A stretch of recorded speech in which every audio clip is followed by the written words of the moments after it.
नमस्कार, आप सभी का स्वागत है आपके अपने यूट्यूब चैनल तथागत एडुजोन पर। आज हम बात कर रहे हैं मेरी माटी मेरा देश अभियान शुरू किया गया है 9 अगस्त 2023 से 15 अगस्त 2023 तक चलाया जाएगा। इसके तहत क्या है कि जितने भी देश के स्वतंत्रता सेनानी हैं, वीर वीरांगनाएँ हैं, जिन्होंने देश के आज़ादी के परिप्रेक्ष्य में अपना बलिदान दिया है, तो उनको सम्मानित करने के लिए ये प्रोग्राम चलाया जा रहा है, जिसके तहत पूरे देश भर में कई कार्यक्रम आयोजित किए जाएंगे। जिसमें से है कि जितनी भी ग्राम पंचायतें हैं वहाँ अमृत वाटिका स्थापित की जाएगी। आप मिट्टी को लेकर के सेल्फी डाल सकते हैं सोशल मीडिया पर। उसके बाद में 7500 ग्राम पंचायतों से देश भर की जो है चुनी जाएंगी। वहाँ से मिट्टी मंगा करके जो दिल्ली में शहीद स्थल है वहाँ पर क्या किया जाएगा, तो अमृत वाटिका स्थापित की जाएगी। और प्रत्येक जितनी भी ग्राम पंचायतें हैं भारत में वहाँ भी अमृत वाटिका स्थापित की जाएगी।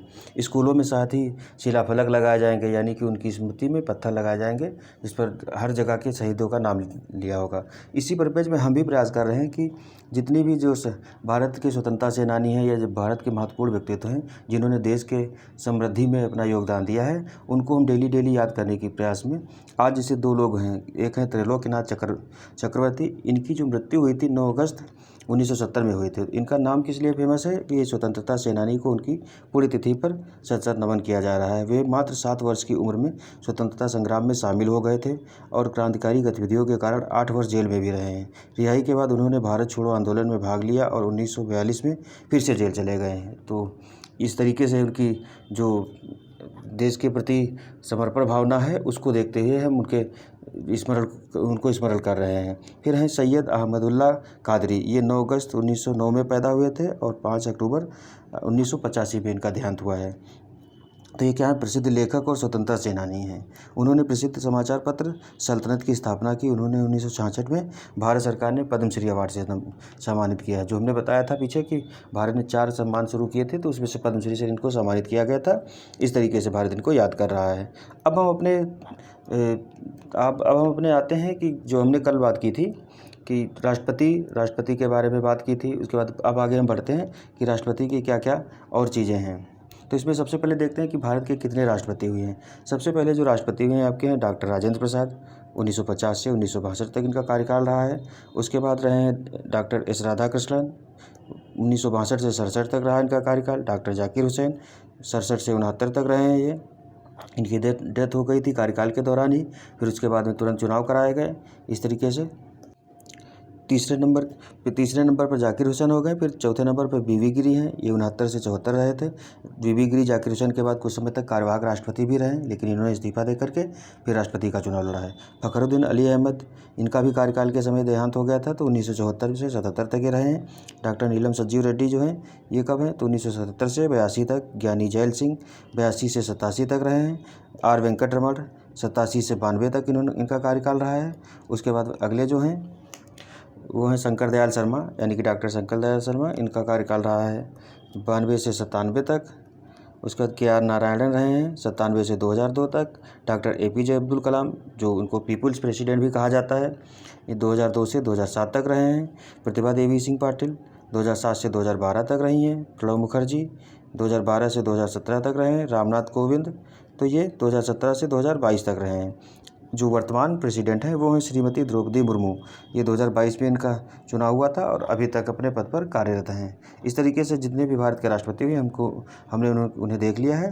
अब आगे बढ़ते हैं। जो राष्ट्रपति की शक्तियाँ हैं वो कौन कौन सी शक्तियाँ, तो राष्ट्रपति को 2 तरीके की शक्तियाँ दी गई। एक शांतिकालीन जो समय होता है उस समय शक्तियाँ रहती हैं, और दूसरा होता है आपातकालीन समय की शक्तियाँ। तो शांतिकालीन शक्तियों में हैं, एक तो हो गई आपकी कार्यपालिका शक्तियाँ, दूसरी विधायी शक्तियाँ, तीसरी न्यायिक शक्तियाँ, चौथी सैनिक शक्तियाँ और 5वीं कूटनीतिक शक्तियाँ। तो इनको हम एक एक करके समझते हैं कि किस तरीके से राष्ट्रपति को शक्तियाँ प्रदान की गई हैं। तो पहले नंबर पर आपकी है जो कार्यपालिका शक्ति। इसमें कहा गया भारत सरकार के सभी शासन प्रशासन संबंधी कार्य राष्ट्रपति के नाम पर किए जाते हैं। अनुच्छेद 53 में हमने देखा था राष्ट्रपति क्या है, तो कार्यपालिका की समस्त शक्तियां राष्ट्रपति में निहित की गई हैं। उसी आधार पर जितने भी शासन प्रशासन के काम हैं राष्ट्रपति के नाम पर किए जाते हैं। प्रधानमंत्री जाते हैं, समझौता करते हैं, लेकिन अंतिम जो हस्ताक्षर होता है वो राष्ट्रपति का ही किया जाता है। फिर राष्ट्रपति प्रधानमंत्री एवं उसकी सलाह पर अन्य मंत्रियों की नियुक्ति करते हैं। तो राष्ट्रपति क्या करते हैं, प्रधानमंत्री की नियुक्ति करते हैं। फिर प्रधानमंत्री जो सलाह देता है अन्य मंत्रियों को नियुक्त करने में, उनको नियुक्त करते हैं राष्ट्रपति। फिर संघ लोक सेवा आयोग के अध्यक्ष एवं सदस्यों की नियुक्ति करते हैं। संयुक्त लोक सेवा आयोग यानी कि जो ज्वाइंट कमीशन होते हैं उनके आयोग के क्या है, तो अध्यक्ष और सदस्यों की नियुक्ति करते हैं। फिर राज्यपाल हो गए, उपराज्यपाल जैसे दिल्ली हो गया और कई केंद्र शासित प्रदेश वहाँ उपराज्यपाल होते हैं। प्रशासक कई जगह होते हैं, जैसे पुडुचेरी, ये आपका लक्षद्वीप हो गया, इस जगह पर प्रशासक हैं, चंडीगढ़ में प्रशासक हैं। तो ये जो नियुक्ति हो ये भी राष्ट्रपति करते हैं। फिर महान्यायवादी की नियुक्ति करते हैं, जो सरकार यानी कि संघ सरकार है उसका कानूनी सलाहकार कहेगा, यानी कि कंट्रोलर जनरल जो है नियंत्रक एवं महालेखा परीक्षक की नियुक्ति करते हैं। वित्त आयोग के जो अध्यक्ष एवं सदस्यों की नियुक्ति राष्ट्रपति ही करते हैं। वित्त आयोग हर 5 साल में होता है, नियुक्ति की जाती है और 280 आर्टिकल 280 के तहत इसका प्रावधान किया गया, जिससे हम आगे बढ़ेंगे। फिर SC ST यानी कि अनुसूचित जाति, अनुसूचित जनजाति, उसके बाद OBC यानी पिछड़ा वर्ग आयोग के अध्यक्ष एवं सदस्यों की नियुक्ति राष्ट्रपति करते हैं। सर्वोच्च न्यायालय और उच्च न्यायालय के जो न्यायाधीश हैं उनकी नियुक्ति भी राष्ट्रपति करते हैं। निर्वाचन आयोग के अध्यक्ष एवं सदस्यों की नियुक्ति करते हैं। भाषाई अल्पसंख्यक के लिए जो एक विशेष अधिकारी होता है उसकी भी नियुक्ति राष्ट्रपति करते हैं। फिर राष्ट्रपति प्रधानमंत्री के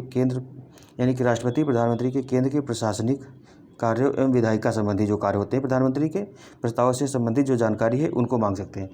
प्रधानमंत्री का ये अनुच्छेद 78 के तहत दायित्व भी है कि वो राष्ट्रपति को जो प्रशासनिक कार्यों संबंधी जानकारी है प्रदान करे। उसी के आधार पर राष्ट्रपति चाहे तो मांग भी सकते हैं। अंतर्राज्य परिषद जो होते हैं उसकी स्थापना राष्ट्रपति ही करते हैं। वह किसी भी क्षेत्र को अनुसूचित क्षेत्र घोषित कर सकते हैं। उसे अनुसूचित क्षेत्रों तथा जनजातीय क्षेत्रों के प्रशासन की शक्तियाँ प्राप्त है। मतलब राष्ट्रपति को जो SC और ST के एरियाज हैं वहाँ पर उनकी क्या है तो प्रशासन संबंधी शक्तियाँ प्राप्त हैं। इस तरीके से आगे बात करते हैं तो विधायी शक्तियों को देखा गया है। विधायी शक्तियाँ में कौन कौन सी हैं, तो उसमें सबसे पहले आती है आपकी संसद का सत्र बुलाना, सत्रावसान करना, लोकसभा का विघटन करना। तो संसद का सत्र बुलाता कौन है, राष्ट्रपति बुलाता है। अनुच्छेद 85 के तहत सत्रावसान करना मतलब सत्र को क्या कर देना, अंतिम रूप से बंद कर देना। फिर लोकसभा का विघटन, तो लोकसभा का ही कार्यकाल खत्म कर दिया जाता है। फिर राष्ट्रपति का है उसका अभिभाषण, संसद को जो संदेश भेजना। मतलब अभिभाषण मतलब होता है राष्ट्रपति विशेष समय पर क्या करता है, भाषण देता है जब भी सत्र शुरू होता है। फिर अनुच्छेद 86 के तहत कार्यक्रम होता है। राष्ट्रपति का विशेष अभिभाषण, आगे हम इनको इलेबोरेट भी करेंगे। 87 के तहत विशेष अभिभाषण का प्रावधान किया गया है। वह संसद के संयुक्त सदन जो संयुक्त अधिवेशन होता है उसका आह्वान करता है, जिसकी अध्यक्षता कौन करते हैं, तो लोकसभा के अध्यक्ष करते हैं। तो जो संयुक्त यानी कि ज्वाइंट सीटिंग होती है पार्लियामेंट की, तो उसकी अनुच्छेद 108 के तहत प्रावधान किया गया कि उसको बुलाने का जो काम है वो राष्ट्रपति के पास शक्ति है। इसकी अध्यक्षता जो है लोकसभा का अध्यक्ष करेगा, ठीक है। फिर राष्ट्रपति द्वारा अध्यादेश जारी करना, अनुच्छेद 123 के तहत राष्ट्रपति अध्यादेश जारी करता है। ये तो बहुत बार क्वेश्चन पूछा गया है कि राष्ट्रपति अध्यादेश जारी करने की शक्ति किस आर्टिकल के तहत है, तो आर्टिकल 123 के तहत है। फिर कुछ विधेयकों को सदन में पेश करने से पहले राष्ट्रपति की पूर्व अनुमति ली जाती है, जैसे कि धन विधेयक अनुच्छेद 110 के तहत है। अनुच्छेद 3 में संशोधन विधेयक हमने बताया था, राज्यों की नाम सीमा एवं क्षेत्रफल परिवर्तन संसद जो करती है वो वाले जो विधेयक हैं इनकी पहली परमिशन ली जाती है राष्ट्रपति से। कुछ प्रमुख आयोगों की रिपोर्ट भी सदन में रखवाते हैं, जैसे कि कौन कौन से आयोग दिए हैं, तो इसमें हम देखते हैं कि कैग होगा आपका संसद द्वारा पारित, एक सेकेंड, जो कई ऐसे आयोग हैं जिनकी रिपोर्ट संसद में रखवाते हैं। फिर कहा कि संसद द्वारा जो पारित विधेयक होते हैं उनको क्या है तो अनुमति देने का जो काम, मतलब अनुमति देना या मना करना, ये कौन करता है, तो राष्ट्रपति ही करते हैं। फिर संसद के दोनों सदनों में कुछ व्यक्तियों को मनोनीत करने का अधिकार है, यानी कि राज्यसभा में क्या है तो 12 सदस्यों को और लोकसभा में 2 आंग्ल भारतीय सदस्यों को राष्ट्रपति मनोनीत करते थे और राज्यसभा में अभी भी करते हैं। तो आगे हम इसे देखेंगे अब क्यों नहीं करते हैं। फिर राज्यपाल द्वारा आरक्षित विधेयक जो होता है, अनुच्छेद 200 के तहत राज्यपाल जो राष्ट्रपति के लिए आरक्षित विधेयक करता, किसी विधेयक को आरक्षित कर देता है, तो उस पर सिर्फ जो उसको परमिशन देनी है कि नहीं देनी है उसके बारे में भी राष्ट्रपति का कर्तव्य है, ठीक है। फिर कहा कि केंद्र शासित प्रदेश है उसमें शांति, विकास व सुशासन के लिए क्या है विनियम बनाना। मतलब वहाँ जो केंद्र शासित प्रदेश है वहाँ के जो प्रशासक होते हैं या उपराज्यपाल होते हैं वो सीधे राष्ट्रपति द्वारा नियुक्त किए जाते हैं और राष्ट्रपति ही के अंडर वो काम करते हैं। तो वहाँ क्या है कि वहाँ के नियम और विनियम जो बनेंगे वो सीधे राष्ट्रपति देखता है। राष्ट्रपति तो जो मंत्रिपरिषद है भारत की उसके आधार पर काम करता है। राष्ट्रपति के नाम से ही वहाँ प्रशासन किया जाता है, ये चीज़ कही गई है। फिर आगे है कि जो अब व्याख्या दी गई है कि कौन कौन से राष्ट्रपति को अधिकार दिए गए जो विधायी वाले। तो इसमें कहा गया राष्ट्रपति संसद के प्रत्येक सदन का सत्र बुलाएगा। सत्र बुलाने मतलब क्या है, तो राष्ट्रपति संसद के प्रत्येक सदन का सत्र बुलाएगा, लेकिन संसद के 2 सत्रों के बीच में 6 माह से अधिक का अंतर नहीं होना चाहिए। देखो साल में कम से कम 2 सत्र तो होने ही चाहिए। अभी हम देखते हैं वर्तमान में 3 सत्र होते हैं, एक मानसून सत्र हो गया, शीतकालीन सत्र हो गया और बजट सत्र, 3 सत्र चलते हैं। और जो संवैधानिक प्रावधान है ये कहता है कि कम से कम 2 सत्र तो बुलाने ही बुलाने हैं, मतलब संसद के सत्रों के बीच में 6 महीने से ज़्यादा टाइम नहीं होना चाहिए कहा गया। अर्थात एक सत्र की समाप्ति एक सत्र की समाप्ति और दूसरे सत्र के प्रारंभ के बीच में 6 माह से अधिक का अंतर नहीं होना चाहिए। फिर सत्रावसान का तात्पर्य क्या है, मतलब सत्र को जब खत्म किया जाता है राष्ट्रपति द्वारा, तो इसका मतलब है कि सत्र की समाप्ति की घोषणा भारत का राष्ट्रपति करेगा। और लोकसभा का विघटन 2 तरीके से, तो हमने बताया कि लोकसभा का विघटन भी राष्ट्रपति करता था। 2 तरीके से होता है, कौन सा? तो पहला, लोकसभा का कार्यकाल सामान्यतः 5 वर्ष होता है और पूरा हो गया हो। अगर 5 वर्ष का लोकसभा का जो कार्यकाल है वो पूरा हो गया हो तो लोकसभा क्या है, स्वतः विघटित हो जाएगी। दूसरी परिषद कंडीशन क्या है, तो भारत की जो मंत्रिपरिषद है उसकी सलाह पर भारत का राष्ट्रपति लोकसभा का विघटन कर सकता है, अर्थात मंत्रिपरिषद की सिफारिश पर राष्ट्रपति लोकसभा को भंग कर सकते हैं। तो ये 3 प्रावधान थे राष्ट्रपति के संसद के सत्र के सदन के बारे में, ठीक है।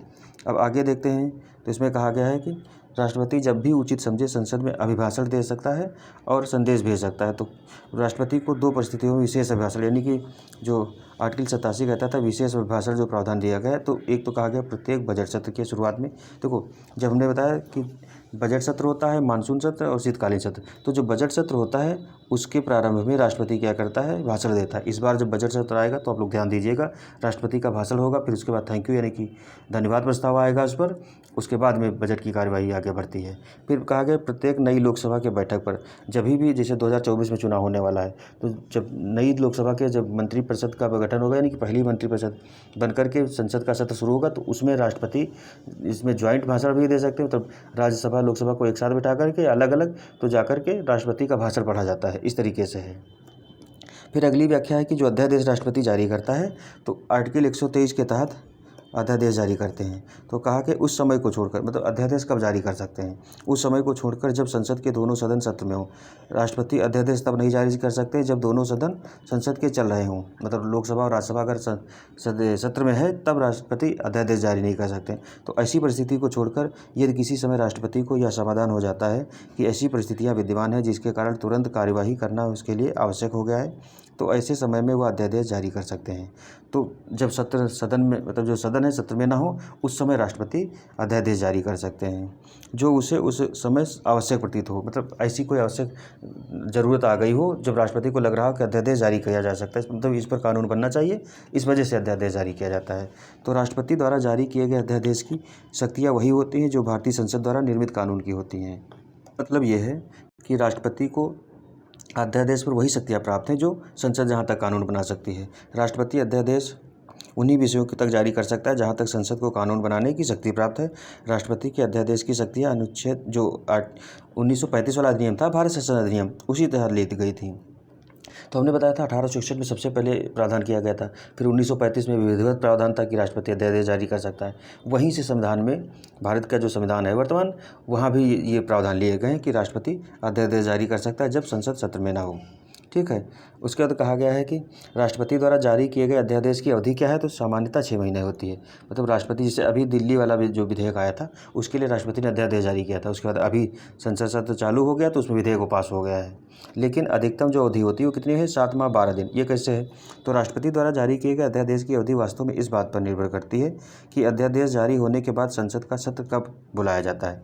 मतलब राष्ट्रपति अध्यादेश जारी करता है और अगला सत्र कब बुलाया जाता है उस पर यह निर्भर करती है। नियम यह है कि अध्यादेश जारी होने के बाद जब भी संसद का सत्र बुलाया जाएगा तो संसद ऐसे अध्यादेश को अपनी प्रथम बैठक के दिन ही, या संसद चाहे तो प्रथम बैठक के अगले 6 सप्ताह के अर्थात 42 दिनों के अंदर ऐसे अध्यादेश को अनुमति दे दे। यदि संसद अनुमोदित नहीं करती है तो अध्यादेश का अस्तित्व खत्म हो जाएगा। तो मतलब ये कहा गया कि 7 माह प्लस 12 दिन का टाइम है इसके पास। 7 माह 12 दिन इस तरीके से देखो, 6 माह तो ये हो गए आपके, और जो 42 दिन आपको और ये मिल रहे हैं, तो 6 माह प्लस 30 दिन यानी कि 7 माह हो गए, और 42 यानी कि 12 दिन इधर बच रहे हैं, तो 7 माह 12 दिन का टोटल अध्यादेश के पास टाइम होता है। इतने समय में अगर वो संसद द्वारा अनुमोदित कर दिया जाता है तब तो कानून बन जाएगा, अगर अनुमोदित नहीं किया जाता है तो वो फिर निरस्त हो जाएगा। फिर उसके बाद वो कहा गया कि किसी भी मामले पर अगर राष्ट्रपति अध्यादेश जाता है, मतलब अध्यादेश को राष्ट्रपति कभी भी वापस ले सकता है। राष्ट्रपति चाहे तो अध्यादेश जैसे जारी किया है वो उसे कभी भी वापस ले सकता है।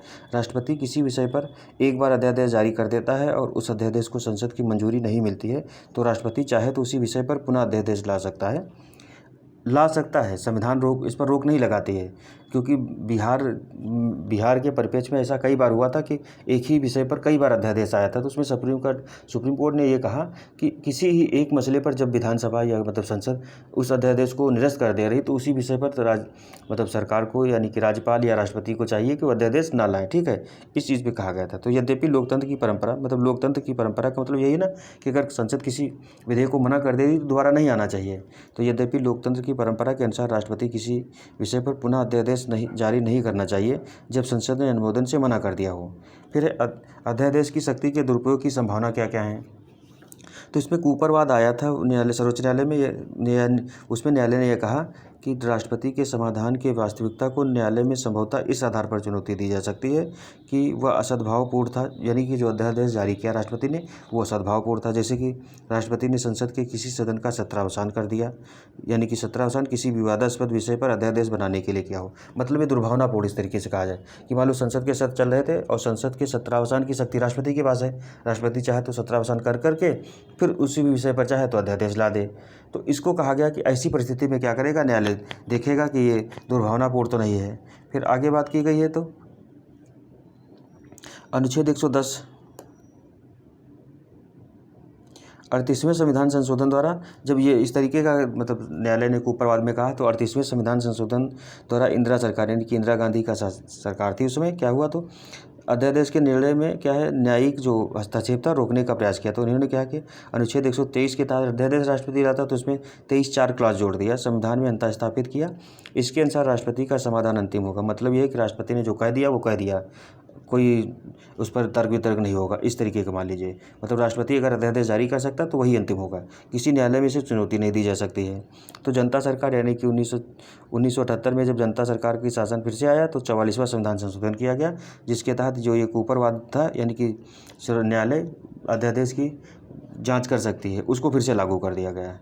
अब व्याख्या 5 है कि निम्न विधेयक सदन में पेश करने से पहले राष्ट्रपति की पूर्व अनुमति ली जाएगी।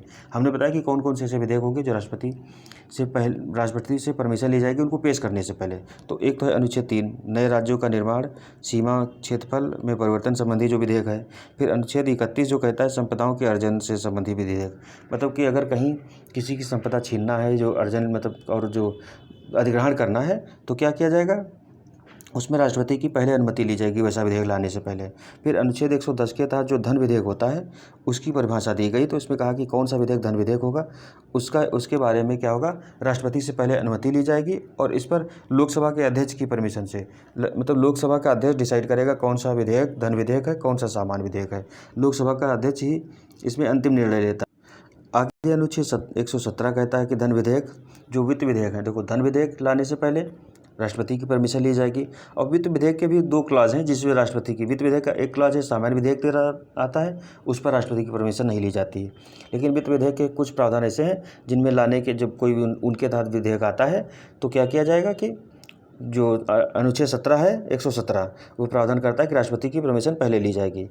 फिर अनुच्छेद 118 कहता है कि ऐसा विधेयक जो कराधान से संबंधित हो, मतलब जिसके तहत कर लगाया जाता हो या घटाया जाता हो, राज्यों के कराधान को प्रभावित करता हो, ऐसे विधेयक को लाने से पहले राष्ट्रपति की परमिशन ली जाएगी। अनुच्छेद 304 के तहत ऐसा विधेयक जो संपूर्ण भारत में व्यापार वाणिज्य व व्यवसाय पर प्रतिबंध लगाता हो तो उसके लिए भी राष्ट्रपति की पहले अनुमति ली जाएगी।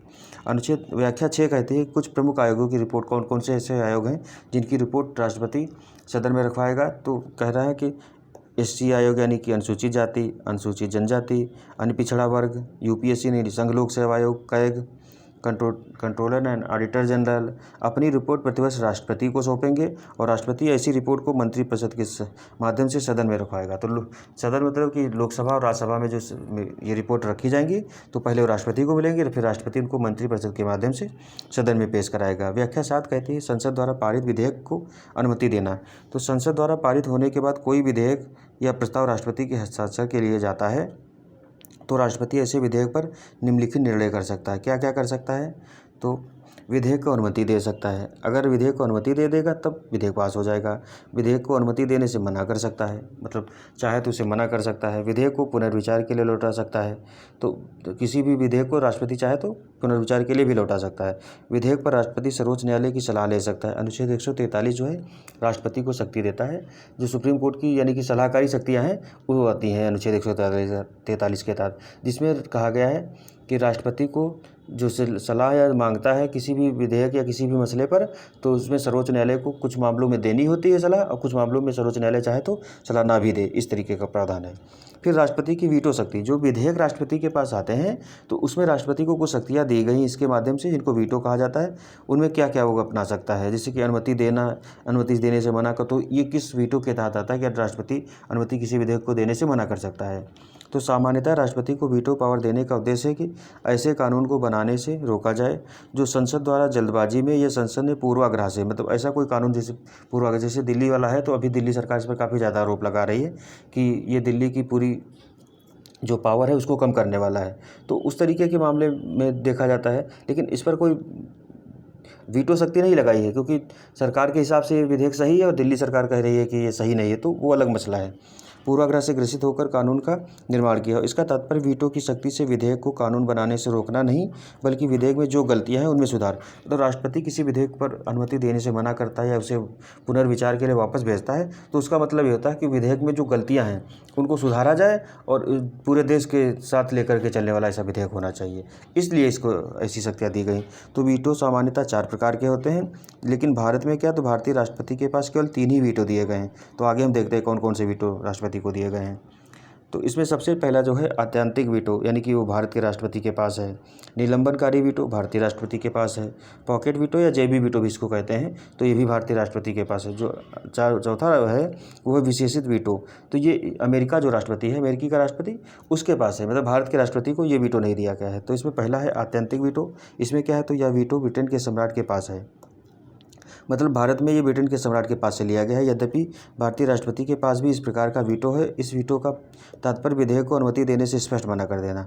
मतलब ये कि आत्यांतिक मतलब कि ऑब्सोल्यूट वीटो है। इसमें क्या है, राष्ट्रपति पूरी तरीके से मना कर देता है किसी विधेयक को अनुमति देने से। तो भारतीय राष्ट्रपति आत्यांतिक वीटो का प्रयोग संभवतः प्राइवेट विधेयकों में ही करता है। मतलब सामान्य स्थितियों में प्राइवेट विधेयक में ही करेगा। कभी कभी सरकारी विधेयकों पर भी इस वीटो का प्रयोग हो सकता है, जैसे कि किसी सरकार ने संसद द्वारा पारित विधेयक को राष्ट्रपति के हस्ताक्षर के पास, मतलब राष्ट्रपति के पास हस्ताक्षर के लिए कोई विधेयक भेजा गया, लेकिन क्या हुआ कि राष्ट्रपति ने ऐसे विधेयक पर अभी हस्ताक्षर नहीं किए हैं, तब तक लोकसभा भंग हो जाए।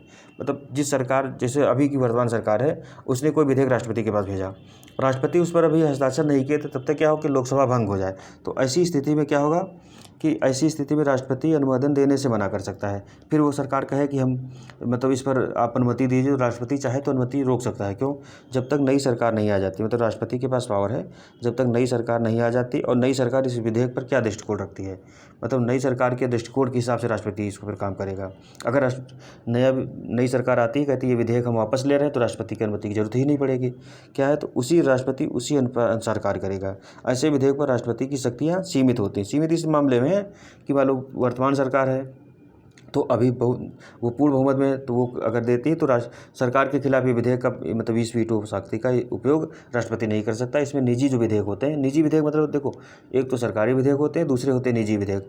निजी विधेयक मंत्री के अलावा अगर कोई भी व्यक्ति, कोई भी सांसद विधेयक लाता है, वो निजी विधेयक कहा जाएगा। और कोई भी मंत्री विधेयक जो लाता है उसको सरकारी विधेयक कहते हैं। सीधे सीधे अंतर मान लीजिए। निजी मतलब कि चाहे वो सत्ता पक्ष का हो चाहे विपक्ष को हो, मंत्री अगर नहीं है और विधेयक लाता है तो वो निजी विधेयक के तहत आएगा। ठीक है। इसका प्रयोग जो है, यानी कि जो आत्यांतिक वीटो है, इसका प्रयोग सर्वप्रथम भारत के राष्ट्रपति ने 1953 में पेप्सू विधेयक पर लाया था। पेप्सू विधेयक मतलब पंजाब का प्रांत था, उसमें कुछ एरिया था, उसको लेकर के एक विधेयक आया था। उसी पर राष्ट्रपति उस समय जो थे राजेंद्र प्रसाद, उन्होंने इसका प्रयोग किया था। फिर दूसरा वीटो है निलंबनकारी वीटो। तो इसमें क्या है, यह वीटो भारत और फ्रांस दोनों के राष्ट्रपतियों के पास है। भारत के राष्ट्रपति ने इस वीटो का सर्वाधिक प्रयोग किया है। इस वीटो से तात्पर्य जब कोई विधेयक संसद के दोनों सदनों द्वारा पारित करके राष्ट्रपति के पास हस्ताक्षर के लिए जाता है और राष्ट्रपति उस विधेयक को पुनर्विचार के लिए लौटा देता है। मतलब यह है कि राष्ट्रपति के पास कोई विधेयक संसद से पास होकर के राष्ट्रपति के हस्ताक्षर के लिए जाता है, तो राष्ट्रपति को लगता है कि इसमें कुछ कमियां रह गई, वो क्या करता है, उस विधेयक को जो पुनर्विचार संसद के पास फिर से वापस भेज देता है। उसी को निलंबनकारी वीटो कहा गया है। तो राष्ट्रपति की इस शक्ति को निलंबनकारी वीटो कहा गया है। इसमें क्या आगे फिर अगला कहा गया, इसमें क्या है, जैसे पॉकेट वीटो है, निलंबनकारी वीटो है, तो निलंबनकारी वीटो में एक बार राष्ट्रपति ने भेज दिया मंत्री जब संसद के पास, तो संसद चाहे तो उस वीटो पर क्या कर सकती है कि जो विधेयक फिर से भेजा तो उसमें संशोधन करके या बिना संशोधन के राष्ट्रपति के पास अगर दोबारा भेजती तो राष्ट्रपति बाध्य है कि उस पर उसको हस्ताक्षर करने ही होंगे। हमने पढ़ा था 1976 1978 में 42वें संविधान संशोधन द्वारा बाध्य कर दिया गया था।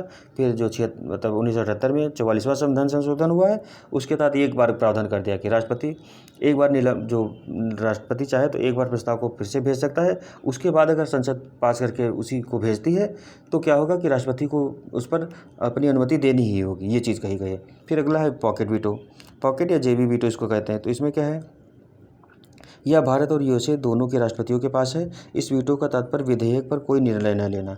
मतलब यह है कि विधेयक पर ना तो राष्ट्रपति अनुमति दे रहा है, ना ही देने से मना कर रहा है। मतलब कि न विधेयक को ना तो अनुमति देना और ना ही अनुमति देने से मना करना, अर्थात विधेयक को अपनी मेज पर ही छोड़ देना। ये तो आपको पॉकेट वीटो हो गया। फिर विशेषित वीटो, ये भारत में नहीं है, तो इसको सिर्फ हम जानकारी के लिए पढ़ ले रहे हैं। यह केवल यूएसए के राष्ट्रपति के पास है। इस वीटो का प्रयोग यदि राष्ट्रपति किसी विधेयक पर करता है तो कांग्रेस यानी कि जो वहाँ की संसद है अपने दोनों सदनों के 2/3 बहुमत से, यानी कि प्रतिनिधि सभा और जो सीनेट थी उनके दोनों सदनों के 2/3 बहुमत से पुनः विधेयक अगर पारित करके भेज देती है तो राष्ट्रपति के वीटो समाप्त हो जाता है अगर अपने पास रखता है इस तरीके का। लेकिन भारत में ऐसा प्रावधान नहीं किया गया है। भारत में जो पॉकेट वीटो है इसका प्रयोग कहाँ हुआ, तो 2 बार हो चुका है। एक तो भारतीय डाक विधेयक आया था, ये 1984 के आसपास जब राजीव गांधी प्रधानमंत्री थे और ज्ञानी जैल सिंह जो थे वो देश के राष्ट्रपति थे, तो उनके समय आया था कि इसमें था डाक जो मतलब चिट्ठी होती है उसमें था कि चिट्ठियों को खोल करके देखा जा सकता है कि उसमें कोई ऐसी तो जानकारी तो नहीं जा रही जो देश के लिए खतरा हो। तो उन्होंने इस पर अपना हस्ताक्षर देने से मना कर दिया था, मतलब उस पर कोई निर्णय ही नहीं लिया। तो एक तो ये था। फिर दूसरा है सांसदों के वेतन भत्ते संबंधी 1990 में आया था, तो दो बार इसका प्रयोग किया गया है। उसके बाद आगे देखते हैं, तो पॉकेट वीटो के अंतर्गत राष्ट्रपति को यानी कि पॉकेट वीटो के अंतर्गत यूएसए के जो राष्ट्रपति हैं उनको 10 दिन में विधेयक को लौटाना होता है, जबकि भारत के राष्ट्रपति के पास कोई समय सीमा नहीं है। हमने देखा 1984 में और 1990 में दो बार इसका प्रयोग किया गया है। फिर संसद में जो व्यक्तियों का मनोनयन करता है राष्ट्रपति, वो कौन कौन से हैं, तो भारत का राष्ट्रपति राज्यसभा में 12 सदस्यों को अनुच्छेद 80 के तहत, अनुच्छेद 80 में कहा गया राष्ट्रपति जो राज्यसभा के सदस्यों की बात कही गई उसमें उसके तहत क्या करता है, तो 12 व्यक्तियों को मनोनीत करता है राज्यसभा में, जिनके आधार क्या होंगे, तो साहित्य, कला, विज्ञान और समाज सेवा के आधार पर राष्ट्रपति 12 व्यक्तियों को राज्यसभा में मनोनीत करता है। लोकसभा में एंग्लो इंडियन का पर्याप्त प्रतिनिधित्व न होने पर 2 व्यक्तियों को मनोनीत किया जाता था। एंग्लो इंडियन वे व्यक्ति थे जो अंग्रेजी मूल के थे और भारत में रह गए थे। उनको भी संसद में प्रतिनिधित्व देने के लिए व्यवस्था की गई थी कि 2 व्यक्ति मनोनीत किए जाएंगे। अभी तक प्रावधान यही था। उसके बाद अभी क्या हुआ, तो अनुच्छेद 31 लेकिन 17वीं सभा मतलब ये जो अनुच्छेद 331 के माध्यम से किए जाते थे लोकसभा में, 331 के माध्यम से इनका मतलब मनोनयन होता था। 17वीं लोकसभा यानी कि जो 2019 में चुनाव हुए हैं लोकसभा में, उसमें क्या किया, इसको समाप्त कर दिया गया प्रावधान को। 104वां संविधान संशोधन विधेयक आया था, उसके माध्यम से 2 एंग्लो इंडियन का जो मनोनयन था उसको समाप्त कर दिया गया और जो SC ST का आरक्षण है 10 साल के लिए आगे और बढ़ा दिया गया। इस तरीके का प्रावधान अनुच्छेद संविधान के 104वें संशोधन द्वारा किया गया है। तो आगे हम बात करते हैं कि जो राष्ट्रपति की न्यायिक शक्तियाँ, हमने कार्यपालिका शक्ति देख ली, विधायी शक्तियाँ देख ली, अब कौन सी है न्यायिक शक्तियाँ जो राष्ट्रपति की, तो अनुच्छेद 72 के तहत यानी कि अनुच्छेद 72 के तहत किसी राष्ट्र अध्यक्ष को न्यायिक शक्तियाँ प्रदान करने का उद्देश्य होता है न्यायिक क्षेत्र में जो गलतियाँ हैं या मानवीय भूल हैं उनको सुधारने का प्रयास किया जाता है। मतलब कहीं भी राष्ट्राध्यक्ष, जैसे भारत में राष्ट्रपति हैं और कहीं राजा हो सकता है, कहीं राष्ट्रपति हो सकता है, जो भी पद होते हैं उनको इस तरीके की शक्तियाँ दी जाती हैं। उनका मेन मतलब होता है कि अगर कोई न्यायिक भूल हो गई है या मानवीय भूल हो गई है तो उसको सुधारा जा सके। तो भारतीय राष्ट्रपति को अनुच्छेद 72 के द्वारा न्यायिक शक्तियाँ प्रदान की गई हैं। भारतीय राष्ट्रपति न्यायिक शक्तियों का प्रयोग उन्हीं विषयों तक कर सकेगा जहाँ तक भारतीय संसद को कानून बनाने की शक्ति है। मतलब राष्ट्रपति की भी शक्तियाँ वहाँ तक होंगी जहाँ तक भारतीय संसद कानून बना सकती है, ये चीज़ कही गई। राष्ट्रपति अपनी न्यायिक शक्तियों का प्रयोग वहाँ भी कर सकता है जब सैनिक न्यायालय ने किसी व्यक्ति को दंड दिया हो। मतलब यह कि सैनिक न्यायालय ने किसी नागरिक को दंड दे दिया हो, सैनिक को ना दिया हो, किसी नागरिक को दंड दे दिया हो, किसी व्यक्ति को मतलब दिया हो, लेकिन राष्ट्रपति वहाँ अपनी न्यायिक शक्तियों का प्रयोग नहीं कर सकेगा जहाँ सैनिक न्यायालय ने सैनिक कर्मचारी या अधिकारी को दंड दिया। मतलब जिसको हम कोर्ट मार्शल कहते हैं, वहाँ राष्ट्रपति नहीं अपना प्रयोग करता है क्योंकि वो सैनिक कार्यवाही में आ जाता है। और सैनिक दंड जो होता है उसको छोड़ करके बाकी मामले में राष्ट्रपति अपनी न्यायिक शक्तियों का प्रयोग करता है। इसमें राष्ट्रपति को 5 तरीके की शक्तियाँ दी गई हैं। कौन कौन सी हैं? यानी कि अनुच्छेद 72 जो है, राष्ट्रपति किसी अपराध के लिए दोष सिद्धि ठहराए गए किसी व्यक्ति को निम्न प्रकार से अपनी शक्तियों का प्रयोग कर सकता है। एक तो हो गई क्षमा, दूसरी हो गई प्रविलंबन, तीसरी विराम, चौथी लघुकरण और पांचवी हो गई परिहार। तो 5 तरीके की जो शक्तियां हैं राष्ट्रपति के पास, इनका प्रयोग कर करके राष्ट्रपति किसी जो दोष सिद्ध ठहराए गए व्यक्ति को क्षमादान हो गया, प्रलंबन, विराम, लघुकरण, परिहार के माध्यम से इनका प्रयोग करता है। तो इनमें क्या है कि राष्ट्रपति इन शक्तियों का प्रयोग मंत्रिपरिषद के विमर्श से करता है। हमने पहले बताया कि राष्ट्रपति जो काम करता है मंत्रिपरिषद की सलाह पर करता है। अनुच्छेद 74 एक कहता भी है कि भारत की एक मंत्रिपरिषद होगी जिसकी सलाह और परामर्श से राष्ट्रपति सारे काम करेगा। इसका प्रयोग परीक्षण के पूर्व, इसके दौरान, उसके पश्चात सभी स्थितियों में कर सकता है। सैन्य मामले भी इसमें शामिल होते हैं। तो इसके तहत सैन्य मामले भी आते हैं जो राष्ट्रपति की ये 5 शक्तियाँ दी गई हैं। इसमें कौन कौन सी हैं? तो यह शक्ति के अधिकार के रूप में प्रयोग नहीं की जा सकती है। जो राष्ट्रपति की क्षमादान शक्तियाँ हैं, ये शक्ति के अधिकार के रूप में, मतलब कोई व्यक्ति कहे कि हमारा अधिकार है, हमको राष्ट्रपति क्षमादान दे, तो उसके रूप में नहीं प्रयोग की जा सकती। ये राष्ट्रपति को शक्तियाँ दी गई, वो चाहे तो प्रयोग कर सकता है, नहीं की जा सकती हैं। बल्कि क्षमादान एक अनुग्रह है। अनुग्रह मतलब कि आपको राष्ट्रपति के पास निवेदन कर रहे हैं, राष्ट्रपति चाहे तो उस पर सोच सकता है, ठीक है, जो लिखित रूप से राष्ट्रपति से की जाती है। अब पहली शक्ति आपकी कौन सी है? राष्ट्रपति वाली, क्षमा है। तो इसका तात्पर्य है पूर्णता माफी। मतलब आपने यदि राष्ट्रपति को किसी को क्षमादान दे देता है तो इसका तात्पर्य है कि उस व्यक्ति ने कोई अपराध किया ही नहीं। ये मान लीजिए कि राष्ट्रपति को लगता है कि इस व्यक्ति ने अपराध नहीं किया है और ये गलत तरीके से फंसा दिया गया है, तो उस मामले में राष्ट्रपति क्या करेगा? क्षमादान दे देगा। तो उस व्यक्ति, वो जो व्यक्ति अपराधी था, वो पूर्णतः बरी हो जाएगा। ये चीज़ कही गई। फिर प्रविलंबन में क्या है? तो इसका तात्पर्य होता है अस्थायी निलंबन। अस्थायी निलंबन मतलब कि अस्थायी तौर पर जब कोई व्यक्ति क्षमा याचना के लिए राष्ट्रपति के पास पत्र देता है, मतलब जब राष्ट्रपति के पास पत्र भेजा जाएगा क्षमा याचना के लिए, तो क्या है, तो राष्ट्रपति उसकी दया याचिका पर जब तक विचार करता है, मतलब जब तक राष्ट्रपति किसी की दया याचिका पर विचार करता है तब तक जो उसकी सज़ा है, मतलब तब तक उसके दंड को निलंबित अवस्था में रखा जाता है। इसे को प्रविलंबन कहते हैं। मतलब उसकी सज़ा को तब तक के लिए रोक दिया जाता है जब तक राष्ट्रपति उस पर विचार कर रहा है। राष्ट्रपति जब विचार कर होता है तो उसके बाद में ही सज़ा का प्रावधान उस पर किया जाता है। अगर राष्ट्रपति क्षमादान कर देता है तो फिर पूर्णतः समाप्त हो जाता है, नहीं करता तो फिर सज़ा उसको मिलती है। ये प्रावधान किया गया है। अगली जो शक्ति है वो है विराम। विराम का मतलब है कि इसको राष्ट्रपति मानवीय संवेदना, जो मानवीय संवेदना है उसके आधार पर प्रयोग करता है। जैसे कि किसी गर्भवती महिला की सज़ा पर राष्ट्रपति विराम लगा सकता है। मान लो कोई महिला थी और उसका अपराध भी वो जघन्य नहीं था, तो वो क्या है कि वो गर्भवती है, तो राष्ट्रपति चाहे तो उसकी जो दंड है उसको कम कर सकता है, क्षमा कर सकता है या पूर्णतः क्षमा कर सकता है। इस तरीके का प्रावधान किया गया है। फिर अगली शक्ति है लघुकरण की। लघुकरण में इसमें राष्ट्रपति सज़ा की प्रकृति में परिवर्तन कर सकता है। सज़ा की प्रकृति में परिवर्तन कर सकता है, इसका मतलब क्या है कि ना कि अवधि में, मतलब अवधि नहीं कम करेगा। जैसे कि 10 वर्ष के कठोर कारावास को 10 वर्ष के साधारण कारावास में बदल सकता है। कठोर तो जिसे नहीं कहते हैं, सश्रम कारावास था उसको सामान्य कारावास में बदल सकता है। तो समय नहीं कम करता है, उसकी जो कठोरनेस है यानी कि जो प्रकृति है उसमें बदलाव कर देता है। और जो अगली आपकी 5वीं है उसमें परिहार में इसका उल्टा है। उसमें क्या है कि इसमें सज़ा की अवधि कम होती है।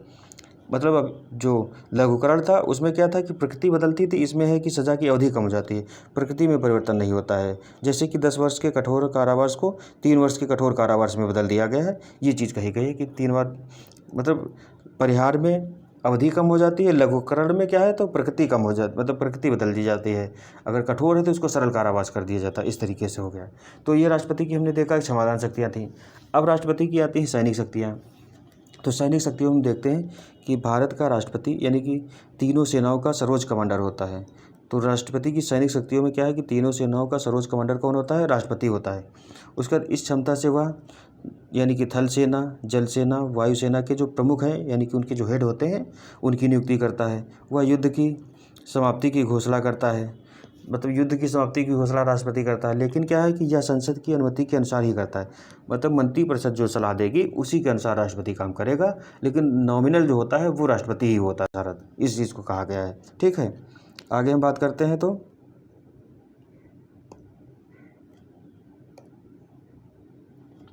कूटनीतिक शक्तियाँ दी गई। तो कूटनीतिक शक्तियों में क्या है कि राष्ट्रपति सभी देशों में नियुक्त होने वाले राजदूत एवं उच्चायुक्त की नियुक्ति करता है। इसी प्रकार दूसरे देशों के राजदूत एवं उच्चायुक्त नियुक्त होते हैं तो राष्ट्रपति उनके प्रमाण पत्र को स्वीकार करता है और उनके पद को वैधता देता है कि जो स्वीकृति थी। राष्ट्रपति देखो क्या करता है, जो जितने भी देश के मतलब जितने भी देश के भारत के राजदूत या उच्चायुक्त अन्य देशों में नियुक्त होते हैं तो उनकी नियुक्ति राष्ट्रपति ही करता है, और जो अन्य देशों के जो राजदूत या उच्चायुक्त हैं भारत में आते हैं तो उनके जो प्रमाण पत्र होते हैं उनकी स्वीकृति राष्ट्रपति ही देता है। इस चीज़ को कहा गया है। तो इस तरीके से हम देखते हैं। अच्छा, इसमें कह रहा है कि राजदूत एवं उच्चायुक्त, दो शब्द आए हैं, राजदूत और उच्चायुक्त। तो उच्चायुक्त हमने बताया था जितने भी राष्ट्रमंडल देश हैं वहाँ जो भारत के राजदूत जाते हैं उनका उच्चायुक्त कहा जाता है, और बाकी जो अन्य देश हैं वहाँ राजदूत कहा जाता है। इस तरीके से विभेद किया गया है इसमें। फिर अगला है राष्ट्रपति की जो आपातकालीन शक्तियाँ दी गई। तो इनमें कौन कौन सी हैं? तो साधारण शक्तियों के अतिरिक्त संविधान में राष्ट्रपति को निम्नलिखित 3 परिस्थितियों में आपातकालीन शक्तियाँ प्रदान की गई हैं।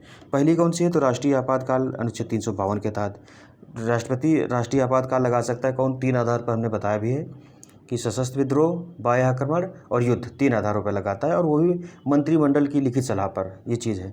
फिर राष्ट्रपति शासन, यानी कि जो राज्यों में शासन लागू होता है तो उसमें राष्ट्रपति शासन उसको कहते हैं, अनुच्छेद 356 के तहत और 365 के तहत लगाया जा सकता है। वित्तीय आपातकाल लागू होता है 360 के तहत लागू होता है। वित्तीय आपातकाल में जैसे वित्त ऐसी कंडीशन हो कि आर्थिक स्थिति देश की खराब है तो उस समय लागू किया जा सकता है। खैर अभी तक भारत में वित्तीय आपात लागू नहीं हुआ है। राष्ट्रीय आपात 2 बार लागू हो चुका है और ये तो राज्यों में लागू कई बार लागू हुआ है। तो इस तरीके से हम राष्ट्रपति की शक्तियों को देखते हैं। तो आज का जो हमारा लेक्चर था वो राष्ट्रपति की शक्तियाँ थी। राष्ट्रपति की शक्तियाँ 2 तरीके की थी, सामान्य परिस्थितियों में और आपातकालीन वाली 3 तरीके की थी, और उसमें हमने देखा था 4-5 तरीके की थी। प्रशासनिक हो गई, विधायी हो गई, न्यायिक हो गई, कार्यपालिका वाली हो गई। तो इस तरीके से राष्ट्रपति की शक्तियों के बारे में बात कर ली। अगला जो हमारा टॉपिक रहेगा वो रहेगा उपराष्ट्रपति। तो उपराष्ट्रपति को हम अगले लेक्चर में देखेंगे। तब तक के लिए आप लोगों का धन्यवाद। जय हिंद, जय भारत।